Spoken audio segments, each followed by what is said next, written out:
hope you are all good. My name is Dr. Vidhi and अब हम रोज़मर्रा आपके लिए कुछ हेल्थ केयर टिप्स लेके आएंगे और आज हमारे साथ हमारे keynote speaker owner and managing director है Aastha hospital which is one of the famous hospital of neurology here in Jalandhar. Sir hello. Hello to the viewers. Sir आज आप कुछ लाइट थ्रो करेंगे ऑन हाइपरटेंशन. जी, जैसे कि आप सब जानते हैं जो ब्लड प्रेशर है रूटीन में हम मापते हैं सब लोग. जो नॉर्मल ब्लड प्रेशर है वो 120/80 होता है. ब्लड प्रेशर दो तरह का होता है, एक ऊपर वाला जिसको सिस्टोलिक ब्लड प्रेशर कहते हैं और दूसरा नीचे वाला जिसको डायस्टोलिक ब्लड प्रेशर कहते हैं. जो ऊपर वाला ब्लड प्रेशर है आमतौर पे 120 के आसपास होता है और जो नीचे वाला ब्लड प्रेशर है वो 80 के आसपास होता है. सर अब कुछ बार कई पेशेंट्स का होता है क्वेश्चन, कई बार या रूटीन प्रैक्टिस में कईयों का 130 या 140 हो जाता है. आप उसके ऊपर कुछ लाइट थ्रो करें कि लोग परेशान हो जाते हैं. जी, अगर आपकी एक रीडिंग ब्लड प्रेशर की ज्यादा आई है तो उसका मतलब ये नहीं है कि आपको हाइपरटेंशन है. इसके लिए हमें 2 या 3 बार ब्लड प्रेशर अगर हमारा ज्यादा आता है तो वो हाइपरटेंशन की निशानी है. लेकिन एक बार ज्यादा आने से ब्लड प्रेशर हाई होना जो है वो फाइनल डिक्लेयर नहीं होता. उसके लिए हमें बार बार उसकी चेकिंग करवानी चाहिए. तो बार बार चेकिंग कराने से ही पता चलता है कि पेशेंट को ब्लड प्रेशर है या नहीं है. Sir, what to do if a person is diagnosed with hypertension? जी, सबसे पहले तो मैंने जैसे बोला हाइपरटेंशन का जो डायग्नोसिस है उसको कंफर्म करना चाहिए. उसके लिए 2 या 3 बार रीडिंग जो है वो ज्यादा आनी चाहिए. या नीचे वाला ब्लड प्रेशर अगर 100 से ज्यादा आ रहा है तो एक रीडिंग में भी हम कह सकते हैं कि पेशेंट जो है वो हाइपरटेंसिव है. अगर हमें पता चलता है कि हमें हाइपरटेंशन है तो सबसे पहले तो हमें ये देखना चाहिए कि ये हाइपरटेंशन अभी हुई है या पुरानी है. अगर अभी हुई है तो उसमें कई कारण होते हैं. कुछ दवाइयां हैं जैसे स्टीरॉयड वगैरह लेते हैं, उनसे भी एकदम से ब्लड प्रेशर बढ़ सकता है. पर अगर ये पुरानी है तो ये हमारे जो शरीर के अन्य हिस्से हैं, ऑर्गन्स हैं, उन पे भी असर करती है.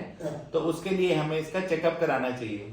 उसको एंड ऑर्गन डैमेज कहते हैं. What are the diagnosis for hypertension? कि कैसे डायग्नोज कर सकते हैं हम हाइपरटेंशन को बेसिकली? जी, एक बार ब्लड प्रेशर हाई आपके डॉक्टर ने रिकॉर्ड कर लिया, उसके बाद वो कुछ टेस्ट ऑर्डर करते हैं जिनमें कि ब्लड के टेस्ट हैं, जिनमें किडनी का फंक्शन है, जिनमें कि ईसीजी है जिससे हम हार्ट का फंक्शन देखते हैं. आई चेकअप कई बार डॉक्टर बोल सकते हैं जिसमें हम रेटिना जो आंख का पर्दा होता है उसको देखते हैं कि उसमें कोई ब्लड प्रेशर से कोई फाइनल कोई ज्यादा उस पर असर तो नहीं पड़ा. अगर असर पड़ा हुआ है तो इसका मतलब जो है ब्लड प्रेशर जो है पुराना है. Basically you are trying to say viewers he is trying to say कि test are very important parameters to record hypertension. ECG कराना चाहिए, ब्लड टेस्ट रिकॉर्ड कराना चाहिए. सर इट इज मैंडेटरी कि हमें ब्लड टेस्ट हर 6 मंथ्स बाद कराने चाहिए. इज इट गुड ना? अगर आपकी एज 40 से ज्यादा है तो आपको हर 6 मंथ्स या 1 ईयर के बाद कराना चाहिए. अगर आपकी एज 15 से लेके 40 तक है तो फिर तो आप 5 साल में एक बार भी करा सकते हो. पर अगर आपको हाइपरटेंशन है फिर आपको रेगुलर चेकअप. सर अभी आपने बात करी कि कुछ एंड ऑर्गन डैमेज हो सकता है. सर उस पर कुछ आप बताइए.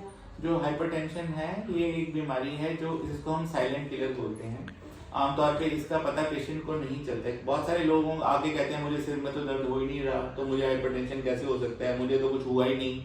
तो हाइपरटेंशन जो है वो कोई भी सिम्टम नहीं करता, फिर भी वो हमारे शरीर में जो है लास्टिंग डैमेज कर सकता है जिसको हम एंड ऑर्गन डैमेज कहते हैं. जैसे कि किडनी पे असर करता है और किडनी की बीमारियों से भी हाइपरटेंशन हो जाती है. दूसरा ये आंखों पे असर करता है जिसको हम हाइपरटेंसिव रेटिनोपैथी कहते हैं. ये हार्ट पे असर करता है जिससे हमारे हार्ट का साइज जो है बड़ा हो जाता है जो ईसीजी से इजीली ढूंढा जा सकता है. तो और हमारे ब्रेन पे असर कर सकता है तो हमारे ब्रेन में छोटी छोटी नाड़ियां जो है वो बंद हो जाती हैं. ओके सर, फिर आप इसके लिए व्हाट इज द मैनेजमेंट? जी, जैसे ही हमें पता चलता है कि हमारा ब्लड प्रेशर अब हाई रहता है तो सबसे इम्पोर्टेंट चीज है उसको हम बोलते हैं lifestyle modification. Hypertension is a lifestyle disease. तो अगर हमारा लाइफस्टाइल ठीक नहीं है तो हमें हाइपरटेंशन होने का चांस ज्यादा है. तो लाइफस्टाइल में 4 चीजें हैं. पहली है डाइट. अगर डाइट में हम सॉल्ट ज्यादा लेते हैं या बाहर से बना हुआ खाना ज्यादा खाते हैं तो हमें हाइपरटेंशन होने का चांस जो है ज्यादा रहता है. दूसरा है स्लीप. जो हमारी स्लीप है रात को 7 से 8 घंटे की स्लीप होनी चाहिए. तो अगर हम स्लीप कम करते हैं तो भी हमारे को ब्लड प्रेशर हाई होने का चांस जो है बढ़ जाता है. तीसरा है एक्सरसाइज. अगर हम सेडेंट्री हैं, सेडेंट्री मतलब सारा दिन जो है बैठे रहते हैं और कोई काम नहीं करते तो भी हमें हाइपरटेंशन होने का चांस ज्यादा है. इसके अलावा जैसे स्मोकिंग है, टोबैको यूज जो है उससे भी हाइपरटेंशन होने का चांस जो है बढ़ जाता है। तो ये सब चीजों का सबसे पहले हमें चेंज करना चाहिए। अल्कोहल भी?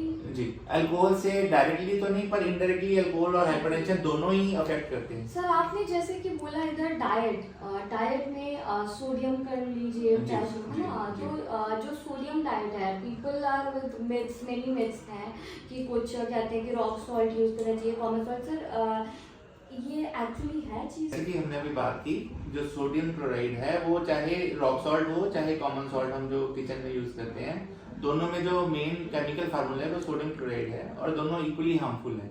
तो ब्लड प्रेशर की अगर आपको तकलीफ है तो आपने जो सोडियम वाली डाइट्स हैं वो कम लेनी है। सोडियम सबसे ज्यादा तो होता है सॉल्ट में, इसके अलावा जो प्रिजर्वेटिव वाली चीजें हैं जैसे अचार है, मुरब्बा है, या हम जो सूप वगैरह बाजार से लेके बनाते हैं, फ्रोजन फूड है, बाजार से जो सूप लेते हैं हम बनाते हैं उसमें भी सोडियम बहुत ज्यादा होता है। तो सोडियम वाली चीजें हमने नहीं लेनी और पोटेशियम वाली चीजें हमने लेनी है। पोटेशियम वाली चीजें हैं जैसे बनाना है, पोमेग्रेनेट है, अनार है, ये चीजों में पोटेशियम ज्यादा होता है। तो ये पोटेशियम जो है हमें ब्लड प्रेशर कम करने में हेल्प करता है। सर कुछ फिर हार्मोनल लिंक है इसमें? जी, हार्मोनल लिंक ये है कि जो लेडीज हैं उनको आमतौर पे जब तक 40-45 के नहीं होते उनके, क्योंकि हार्मोन्स प्रोटेक्टिव होते हैं तो उनको हाइपरटेंशन होने का चांस कम रहता है, पर उनको ड्यूरिंग प्रेगनेंसी जो है वो हाइपरटेंशन होने का चांस जो है वो ज्यादा रहता है। सर अब कुछ लेडीज हैं जिनको थायराइड की प्रॉब्लम होती है, जी। उनको सोडियम इंटेक बोला जाता है ना, लाइक मतलब सॉल्ट का जी। कंटेंट, तो उनके लिए कैसा? जी, वो सब आपका जो डॉक्टर है उसकी एडवाइस के बिना इसमें कुछ नहीं करना चाहिए, जैसे आपके डॉक्टर एडवाइस करते हैं वैसे। सर एक और चीज, वाइट कोट हाइपरटेंशन के बारे में कुछ डिस्कस करें। जी, वाइट कोट हाइपरटेंशन हम बोलते हैं कि जैसे हम डॉक्टर के पास चेकअप कराने जाते हैं तो डॉक्टर को देख के, जो भी डॉक्टर्स मोस्टली वाइट कोट पहनते हैं तो इसलिए इसका नाम रखा है वाइट कोट हाइपरटेंशन। तो डॉक्टर को देख के हमारी एंजाइटी बढ़ जाती है, तो एंजाइटी से जो ब्लड प्रेशर है वो बढ़ जाता है। इसीलिए कहा जाता है कि जब हम ब्लड प्रेशर हमने चेक कराना है तो पेशेंट को थोड़ी देर बिठा के 10-15 मिनट रिलैक्स करा के फिर उसका राइट आर्म में ब्लड प्रेशर चेक करना चाहिए। एकदम से जैसे पेशेंट आया तो एकदम से उसका जो बड़ा होता है ब्लड प्रेशर उसको हम वाइट कोट हाइपरटेंशन बोलते हैं। सर और कुछ हाइपरटेंशन के रिगार्डिंग? जी, अगर आपको हाइपरटेंशन है तो एक तो घबराने की कोई आवश्यकता नहीं है, कोई डरने की जरूरत नहीं है। आप अपनी डॉक्टर की बताई हुई दवाइयाँ रेगुलर लें और खाना जो है उसमें सोडियम कम लें और रेगुलर एक्सरसाइज करें। मेडिसिन लेना आर कंपल्सरी है। जी, मेडिसिन लेना कंपल्सरी है, जैसे भी आपका डॉक्टर एडवाइस करता है वैसे आप मेडिसिन लें। It is not reversible? Most of the cases hypertension is not reversible और जो दवाई है हमें लाइफ लॉन्ग ही लेनी पड़ती है। दवाई छोड़ने से हमने देखा बहुत सारे जो पेशेंट हैं वो तकलीफ में फंस जाते हैं, कईयों को उसके बाद स्ट्रोक या हार्ट प्रॉब्लम हो जाती है। तो इसलिए जो ब्लड प्रेशर है उसको बिल्कुल इग्नोर नहीं करना चाहिए, उसकी दवाई जो है हमें रेगुलर लेनी चाहिए। Thank you so much sir, आपने बहुत अच्छा बताया, अपनी प्रेशियस टाइम आपने हमें डेडिकेट किया। सो व्यूअर्स, आप देख लीजिए कितना इम्पोर्टेंट है इसकी डायग्नोसिस और इसका मैनेजमेंट। सो अब हमें प्रॉपर टेस्ट कराने हैं, प्रॉपर मेंटेन रखना है, अपनी लाइफस्टाइल मॉडिफाई करनी है, तो that is most important. Thank you viewers, thanks for watching. अब हम रोज़ बरोज़ आते रहेंगे, आपके साथ राब्ते में रहेंगे regarding more health care tips by doctor Anurag. Thank you so much, bye.